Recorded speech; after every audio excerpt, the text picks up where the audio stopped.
تازہ ترین ویڈیوز کے لیے چینل کو سبسکرائب کر کے بیل آئیکن اور آل نوٹیفیکیشن پر کلک کریں تاکہ آپ کو ملے ہر اپڈیٹ سب سے پہلے۔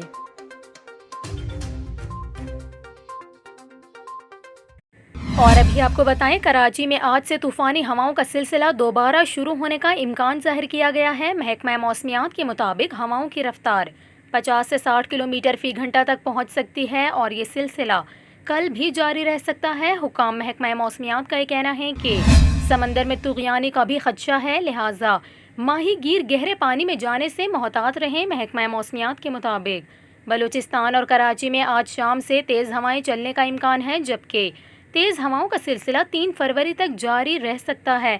اسسٹنٹ کمشنر فیروز آباد نے بڑے بل بورڈز اتارنے کے لیے متعلقہ اداروں کو خط لکھا، لیکن سپریم کورٹ کے احکامات کے باوجود شہر میں کئی مقامات پر دیو قامت بل بورڈز تاحال موجود ہیں جو کسی بھی نقصان کا باعث بن سکتے ہیں۔ پی ڈی ایم اے کا کہنا ہے کہ تیز ہواؤں کے باعث کمزور تعمیرات کو نقصان پہنچ سکتا ہے، لہٰذا شہری زیر تعمیر مکانات کے پاس جانے سے احتیاط کریں۔ دوسری جانب گوادر میں بھی ضلعی انتظامیہ نے ماہی گیروں کو جمعے تک گہرے سمندر میں نہ جانے کی ہدایت کر دی ہے۔ اس کے علاوہ سندھ کے ساحلی علاقوں کے علاوہ بلوچستان کے وسطی و ساحلی اور جنوبی پنجاب میں بھی گرد آلود ہوائیں اور جھکڑ چلنے کا امکان ہے۔